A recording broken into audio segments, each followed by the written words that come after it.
Hey guys, it's me Shane, coming at you once again for the Digimon Adventure 2020 review and recap. And can you believe it? We've made it 15 episodes in, and this episode's name is called Zootomon's Iron Hammer of Lightning. I got some notes here.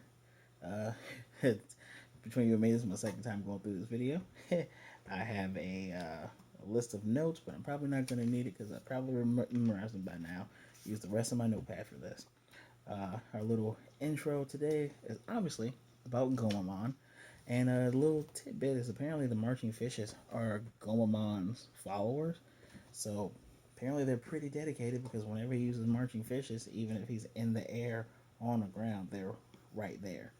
So we get a little flashback review of the Canyon episode with Koshiro and Kabuterimon and everybody taking on Kawagamon and Okuamon and that great evolution into Altair, Kabuterimon, Red. And now we're going back to Yamato and his group. They're flying on Bergermon and they make their way to a snowy mountain and they get off because now Yamato and Sora come up with the plan that they'll switch over to Ikkakumon because in the distance there's a rushing river and the only one that can get past it is Ikkakumon. But of course, before that, they're going to jump on Garurumon and take Garurumon all the way down the mountain through the forest into the river of this nice little icy area. And before long, it doesn't take that long for us to meet these Digimon, the next Digimon we're going to meet, because there's a rumble, there's a tumble, there's not dust, but there's snow being kicked up, and we're introduced to Yuki Daramon. And if you remember him from the original, he was called Frigimon. But of course, there's more than one of these, and they don't talk. And of course, we're met with their boss, the big bad Mammon. And if you remember from the original show, Mammon he's called Mammothmon in English, which makes a lot of sense. Mammon is also named of one of the devils on the Kabbalah. So, of course, they changed it in English to Mammothmon. And now we're having some trouble. The Yuki Daramon are trying to punch at Piyomon. Actually, they do punch Piyomon, and Sora dives in front of Piyomon when they shoot an ice beam from their fists, which kind of looks awkward, but this digital ice hits her, and it's starting to creep up on her body. Gabumon swipes down and breaks the ice, but it's still blue appearing on her. And now we have this large Mammon starting to stomp the ground. And he's stomping the ground and he's making a giant avalanche. At the last minute, Yamato gets Gabumon to Digivolve into Garurumon, and we just see snow wash over. Then we kick it back over to Taichi's group. And Taichi's group, they're in this large, like Arizona-like desert. It looks like Ayers Rock is behind them. And while Koshiro is using the device to find out where they need to go next, they are trying to find out where Mimi is, and in from behind them, Mimi is riding on top of a large Kiwimon. And if you don't remember Kiwimon, that's okay, because I got a picture of Kiwimon right here. And it's actually really interesting. Yeah, this thing is now the size of an ostrich, and there's several of them. It's a herd of them. And if you remember Kiwimon from the original show, it wasn't all that big. The original Kiwi birds aren't that big, so for these things to be that big, wow. And now they're being chased. Palmon is hanging on to the one that Mimi is riding on. They're being chased. And Koshiro makes the funny joke, well, we're going in the right direction. And of course, Tai and Mimi are like, that doesn't matter. So we kick back over to Yamato's group. And one thing to make note, I forgot to say earlier, Yamato, when he talks about meeting up with Taichi's group, he doesn't call him Taichi. He calls him Yagami. So Yamato is one of those characters that uses a character's surname as opposed to their given name. Pretty interesting. Pretty interesting thing to note. So now the group, thanks to Garurumon, they're hidden in the forest, and apparently this little blue ice pixelated thing's coming over Sora's side, and Goemon says, the Yuki Daramon's frost, it doesn't go away unless you completely melt it. And Joe correctly says, well, so it's an ice virus, which is kind of interesting given that Yukidaramon, I think, is a data Digimon. So for it to have like a ice type virus, that's pretty dang interesting, pretty dang brutal. And Piamon even offers to use her petite fire to warm her up, but Garurumon correctly says you would just be hurting her because you're just attacking her. And they see through the trees, they see the Yukidaramon and large Mammon sliding down. They think that the group has been swallowed by the avalanche. So of course, they're going to look for the bodies. And they're trying to come up with a way on how they can get Sora warmed up without getting caught. And Yamato says, well, someone needs to distract them. Joe, can distract them while we get Sora across the river? And of course, Goemon goes, yeah, we can do it. And Joe takes a look at Sora. He gets resolve, and he says, of course, I can do that.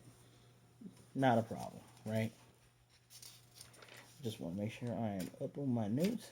Yeah, we're doing good, guys. So now, now we get back to. No, we're still here. We get back over to now.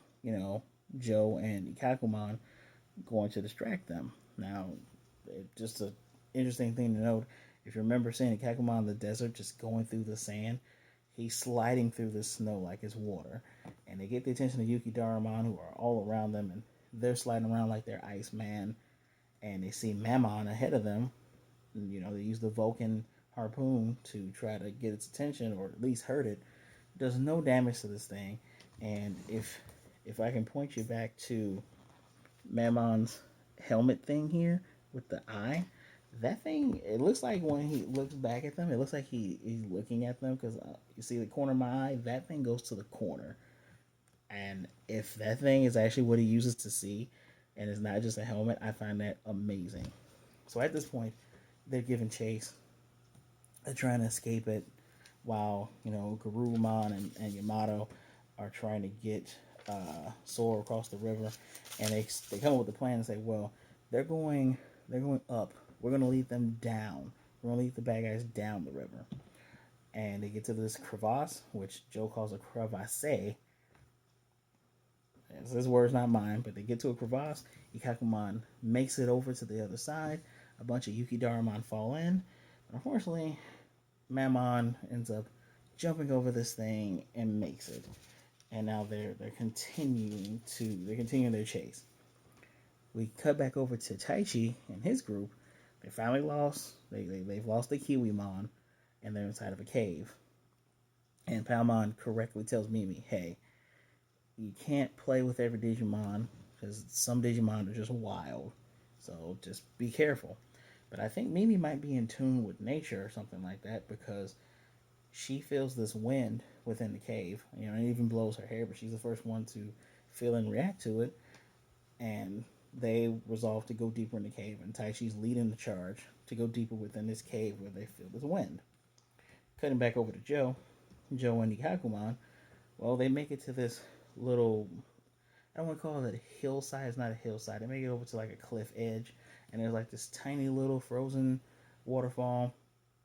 And, the Yukidaramon were earlier chasing them down the mountain, and they herded them straight to this area.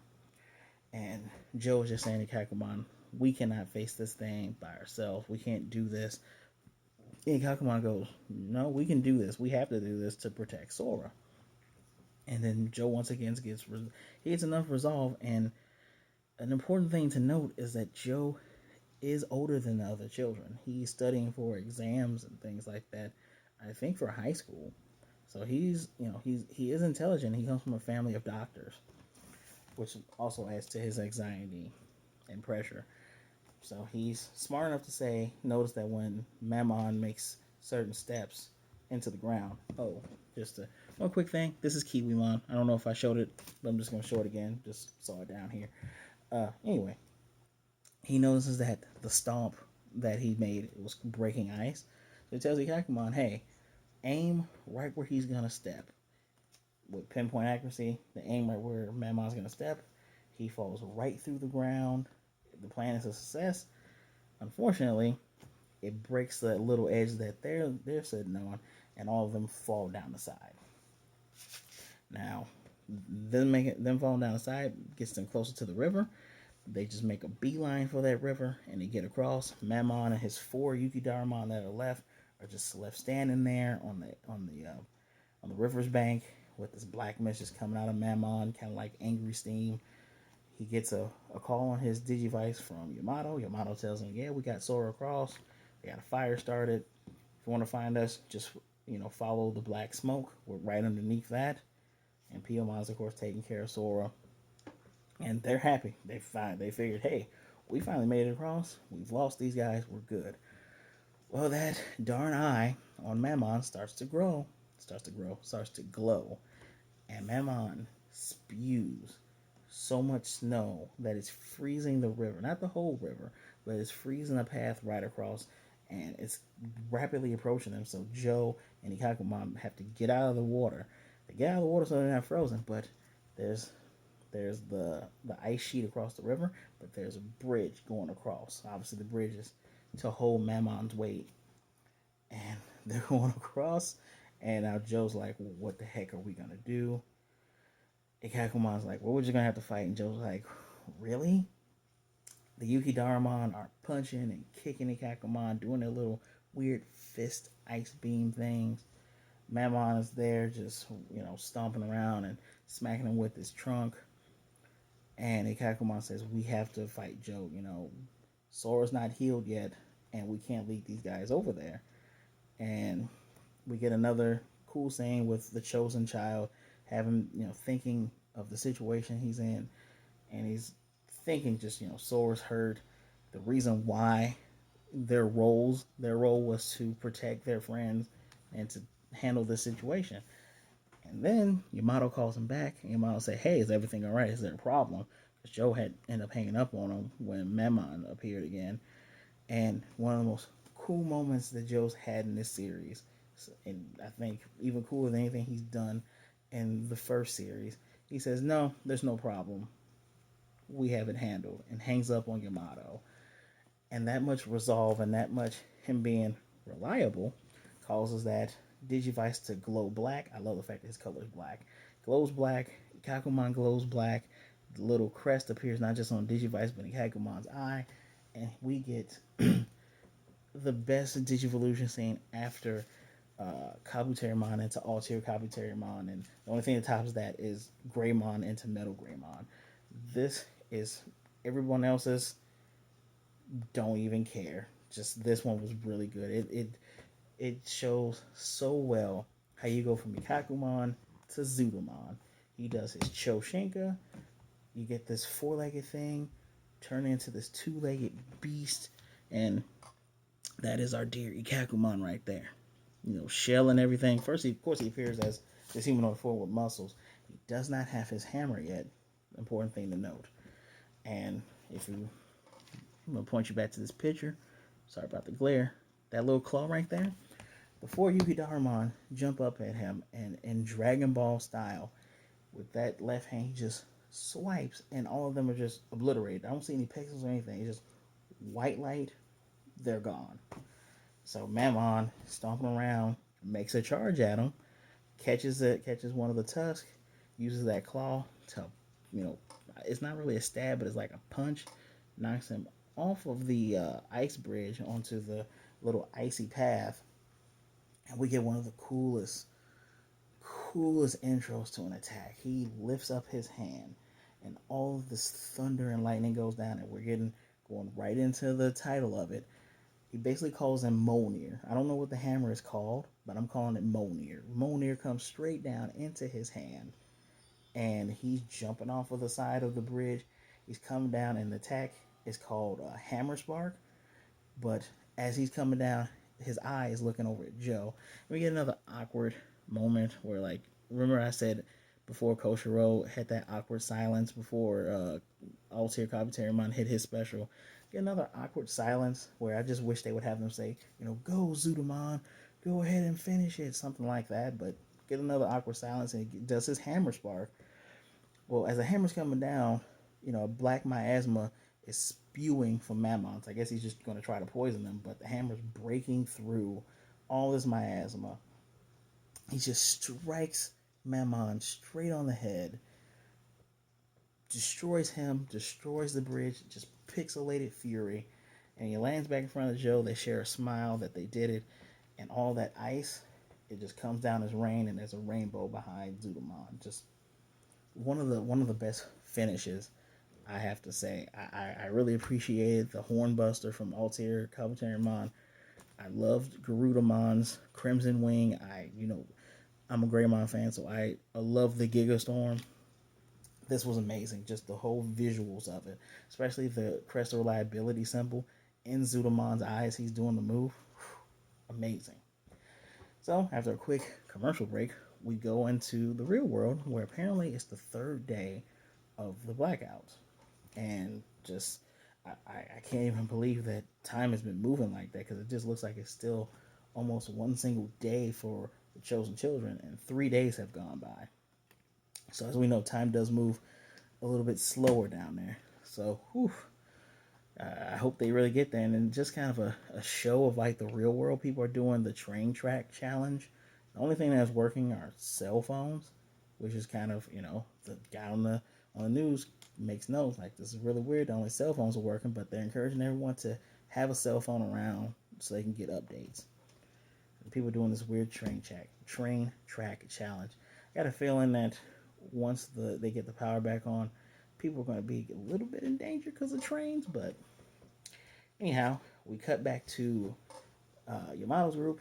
Sora is feeling well. Piyomon turns into Birdramon. That's how they're going to make the rest of the way to catch up with Taichi's group.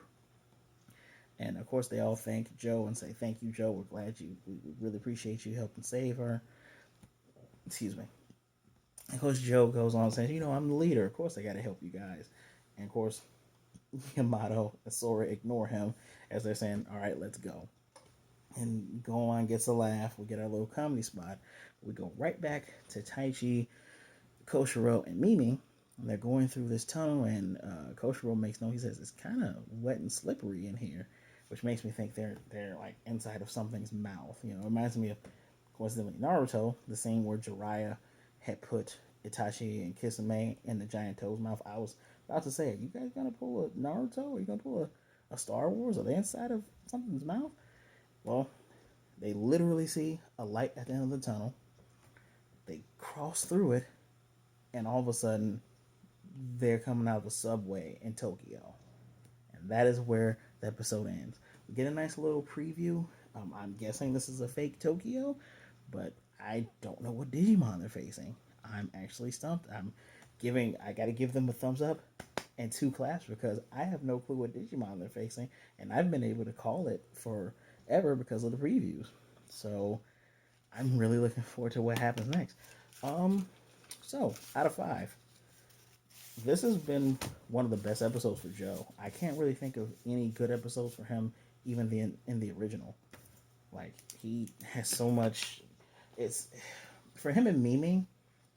It's looking, and Coach Rose looking less and less like their crests are directly correlated to the original. But he's looking like his is still looking like reliability. But I think it might be maybe along the lines of being loyal and truthful and sticking true to the course. Great character progression for him.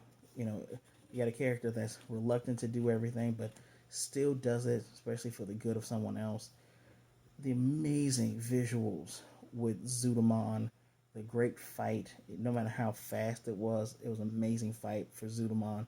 I really hope we get more mileage out of that Digimon than we did in the original series. Just showing us even a new Digimon with Kiwimon, showing us how different it is in this new series. Top notch, incredible. Not really biased. It's not an average episode. These episodes are actually getting pretty good. I gotta give this one. I want to give it a 5, but no major plot thing has progressed. We've just seen the effects of things, and we've seen progression in character, which will automatically make it a 4, right? But I'm giving it a 4.5 because of the great visuals for Zudomon, seeing how he gets that hammer once he digivolves. I pardon me, I thought I heard something. I totally adore this episode. So 4.4, 4.5 out of 5. So, guys, once again, thank you for sticking with me. Thank you for listening to this review. Please remember to like, comment, subscribe, hit the notification bell so you can get notified of more videos like this. We do these every Sunday morning. Just going to try to give it to you as fast as I can. Please remember to share the video so we can pass these around so people can see more great Digimon reviews. Please remember, be good, be blessed. Please wear a mask, wash your hands. Black Lives Matter. And I will see you next time.